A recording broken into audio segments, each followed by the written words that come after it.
पांचवा एग्जाम्पल देखेंगे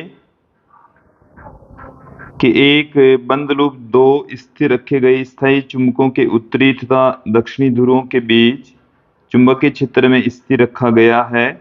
क्या हम अत्यंत प्रबल चुंबकों का उपयोग करके लूप में धारा उत्पन्न होने की आशा कर सकते हैं? देखिए, इस तरीके से हमने यहाँ पर दो शक्तिशाली चुंबक लिए हैं और इनके मध्य हमने यहाँ पर लूप रख दिया है। तो देखिए विद्यार्थियों, हमारे को ये कहा गया है कि क्या इसके अंदर लूप में धारा उत्पन्न कर सकते हैं, तो इसका आंसर नहीं। क्यों नहीं कर सकते? क्योंकि जब तक चुंबकीय फ्लक्स चेंज नहीं होगा तब तक धारा प्रवाहित नहीं होगी, क्योंकि प्रेरित धारा के लिए चुंबकीय फ्लक्स में परिवर्तन होना चाहिए। प्रेरित धारा के लिए चुंबकीय फ्लक्स में परिवर्तन होना चाहिए। चुंबकीय फ्लक्स में परिवर्तन होना चाहिए, जो कि यहां पर हो नहीं रहा है। चुंबकीय क्षेत्र का मान ही बढ़ रहा है, उसमें परिवर्तन नहीं हो रहा है। ओके, इसके बी पार्ट में देखिए क्या कहा गया है कि एक बंद लूप विशाल संधारित्र के प्लेटों के बीच स्थिर विद्युत क्षेत्र के अभिलंबवत गति करता है। तो क्या लूप में प्रेरित धारा उत्पन्न होगी? तो जब लूप संधारित्र के प्लेटों के पूर्णतः अंदर हो, लूप आंशिक रूप से प्लेटों के बाहर हो, विद्युत क्षेत्र लूप के अभिलंबवत हो। चलिए इसे भी आप समझ लीजिए। तो देखिए यहां पर हमारे पास में दो प्लेटें हैं। ये प्लेट फर्स्ट है जो कि पॉजिटिव है, प्लेट सेकंड नेगेटिव है, और इनके बीच में यहां पर विद्युत क्षेत्र रेखाएं हैं, विद्युत क्षेत्र है। और ये जो लूप है ये बीच में है, बाहर निकल रहा है। तो मैं आपको यहां पर क्लियर कर दूं कि चुंबकीय क्षेत्र में परिवर्तन चुंबकीय क्षेत्र में यहां पर कोई परिवर्तन नहीं हो रहा। यहां पर विद्युत क्षेत्र लगा हुआ है। यहां पर क्या लगा हुआ है? विद्युत क्षेत्र में परिवर्तन से लूप में प्रेरित धारा उत्पन्न नहीं होगी।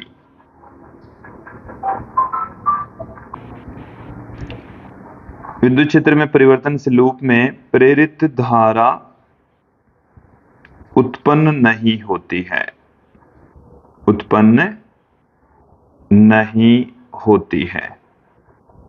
तो इस बी पार्ट का आंसर भी नहीं ही है। ओके, चाहे वो लूप अंदर हो, बाहर हो, गति कर रहा हो, तीनों ही स्थितियों के अंदर जो कुंडली है, लूप है, उसमें विद्युत का प्रवाह नहीं होगा। ओके, इसका सी पार्ट देखें कि एक आयताकार लूप एवं एक वर्ताकार लूप एक समान चुंबकीय क्षेत्र में से क्षेत्र विहीन भाग में एक समान वेग v से निकल रहे हैं। चुंबकीय क्षेत्र से बाहर निकलते समय आप किस लूप में प्रेरित विद्युत वाहक बल के स्थिर होने की अपेक्षा करते हैं? क्षेत्र लूपों के तल के लंबवत है। देखिए यहां पर जो मैग्नेटिक फील्ड है यह है तल के लंबवत अंदर की ओर, तल के लंबवत अंदर की ओर चुंबकीय क्षेत्र है, तल के लंबवत अंदर की ओर।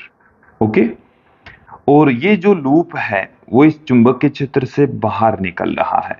लूप है वो चुंबकीय क्षेत्र के बाहर जा रहा है, बाहर निकल रहा है।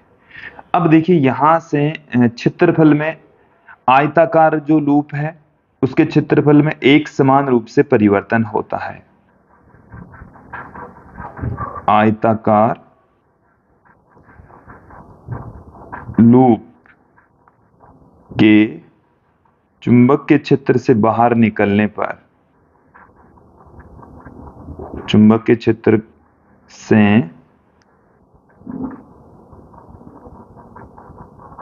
बाहर निकलने पर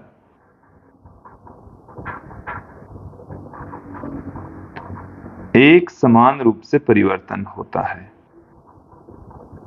एक समान रूप से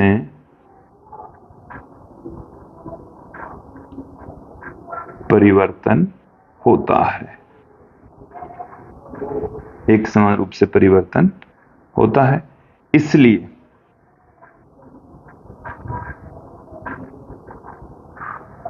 इसमें उत्पन्न प्रेरित विद्युत वाहक बल, उत्पन्न प्रेरित विद्युत वाहक बल स्थिर हो सकता है, स्थिर हो सकता है।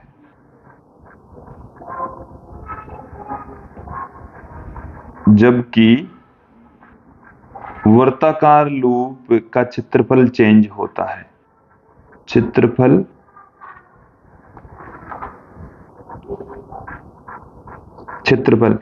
असमान रूप से परिवर्तित होता है, रहता है, परिवर्तित होता है। इसके कारण से इसमें प्रेरित विद्युत वाहक बल स्थिर नहीं रहेगा। ओके, इस एग्जाम्पल का अंतिम पार्ट देखें कि वर्णित स्थिति में संधारित्र की ध्रुवता की प्रागुक्ति कीजिए। प्रेडिक्शन करना है, हमें एक लूप दे रखा है, ये हमें एक लूप दे रखा है और इस लूप के दोनों तरफ हमारे को दो चुंबक यहां पर बता रखी है। एक चुंबक का N सिरा इसके नजदीक आ रहा है, दूसरी वाली जो चुंबक है उसका S सिरा उसके नजदीक आ रहा है। मैं यहां पर क्लियर कर दूं तो ये इसमें बहने वाली जो धारा है उसकी डायरेक्शन होगी, जब S लूप इसके नजदीक आ रहा है तो S की भांति ये बिहेव करेगा। तो यहां से इस लूप से इधर की ओर जिधर मैंने ये पीली वाली लाइन दिखाई है उधर धनावेश गति करेगा, धनावेश गति करेगा तो इस प्लेट ए के ऊपर धनात्मक आवेश क्रिएट हो जाएगा, प्लेट बी के ऊपर ऋणावेश क्रिएट हो जाएगा। तो ये उच्च विभव पर या हम कह सकते हैं धनात्मक विभव पर होगा। तो प्लेट ए की बी के सापेक्ष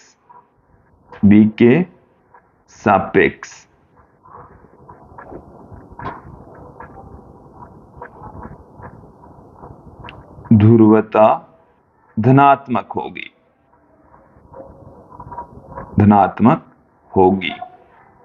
क्लियर? तो ये था अपना एग्जाम्पल।